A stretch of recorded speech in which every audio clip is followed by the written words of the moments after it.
নমস্কার, সকলকে আমার হেসেলে স্বাগত। আজকে একটা পনিরের নতুন ধরনের রেসিপি নিয়ে এসেছি। খুবই ইজি অ্যান্ড টেস্টি। রেস্টুরেন্টের মতো পনিরের তরকারি কে না খেতে চায়। এটা খুব ইজি, বাড়িতে বানিয়ে নিতে পারো। দেখে নিই আমরা রেসিপিটা। আমি এখানে 3 চামচের মতো দই নিয়েছি, আর নিয়েছি একটু নুন আর গোলমরিচের গুঁড়ো, কাশ্মীরি লঙ্কার গুঁড়ো, আর একটু দিয়েছি ভাজা মশলা। এটাকে ভালো করে মেখে নিয়েছি, মানে ভালো করে এটাকে যাতে ঘেটে নিতে হবে। দিয়ে পরে এবার আমি পনিরের গায়ে এক একটা করে লাগিয়ে নেব। একটু টাইম লাগবে এটা লাগাতে, কিন্তু তাড়াতাড়ি লাগানো হয়ে যাবে। আমি এখানে 500 পনির নিয়েছি, আর যে যতটা ইউজ করবে ততটা দই নিতে হবে। মানে 500 পনিরে আমি এখানে 3 চামচের মতো দই নিয়েছি। পনির অনুযায়ী দইটা কম বেশি করে নিতে পারো। এবারে আমি এই সমস্ত এটা লাগিয়ে নিলাম। দিয়ে যদি বেঁচে যায় তাহলে এটাকে একটু সাইড করে রেখে দেব। আমার এখানে প্রায় 8 চামচের মতো বেঁচে গেছিলো, আমি ওইটাকে আবার রান্নায় ইউজ করব, সাইডে রেখে দিয়েছি।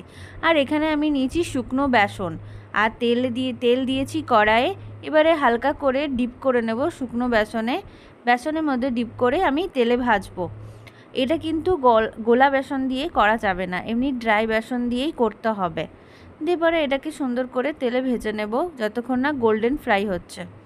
দিয়ে গোল্ডেন ফ্রাই হয়ে যাওয়ার পরে আমি এটা আস্তে আস্তে তুলে নেব। পনিরটা খুব নরম থাকলে একটু আলতো হাতে এটাকে তুলে নিতে হবে। আর যদি আমুলের পনির হয়, আমুলের পনির একটু শক্ত হয়, ওটা কোনো ভেঙে যাওয়ার চান্স নেই। আর এরকম নর্মাল পনির থাকলে, যদি নরম পনির হয়, একটু আস্তে আস্তে এটাকে ভাজতে হবে। ভেজে নেওয়ার পরে এটা শক্ত হয়ে যাবে। দিয়ে আমি এরকম করে 2-3টে পার্টে আমি ভেজে নিয়েছি। আমার ভাজা রেডি হয়ে গেছে, তাও কত সুন্দর দেখতে হয়েছে। এবারে আমি একটা পেস্ট রেডি করব।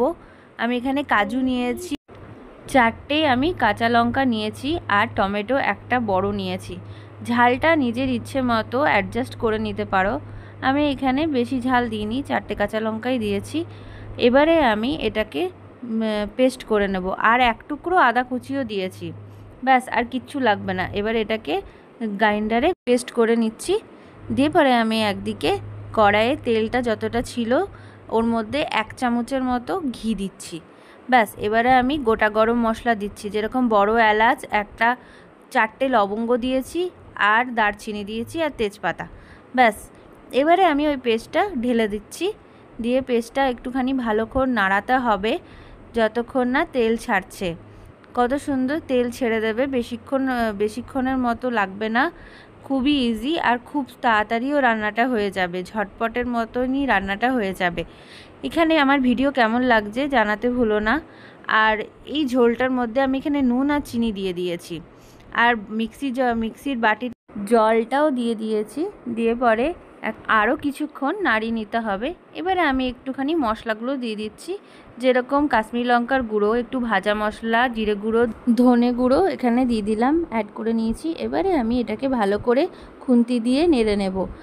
ভালো করে নাড়তে নাড়তে যখন ঝোলটা একটু ঘন হয়ে আসবে, এবারে আমি একটুখানি চাপা দিয়ে ঢাকনা দিয়ে আরেকটু নাড়বো যতক্ষণ না সাইড থেকে তেল বেরোয়। এখানে আমি টেস্ট করে নিয়ে এটাকে একটুখানি চিনি অ্যাড করেছি। এখানে এই পর্যায়ে একটুখানি টেস্ট করে দেখতে হবে যেটা নুন বা মিষ্টি ঠিকঠাক আছে কিনা।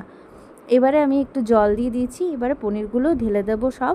প্রায় পনিরগুলো অল্প আস্তে আস্তে করে ঢেলেছি, দিয়ে পরে একসাথে সব পনিরটাই ঢেলেছি। পনিরটা ভালো করে ঢেলে নেওয়ার পরে আমি একটুখানি নাড়িয়ে নেব। একটুখানি নাড়িয়ে নেওয়ার পরে আর কিছুক্ষণের জন্য ঢাকা দিয়ে রাখবো।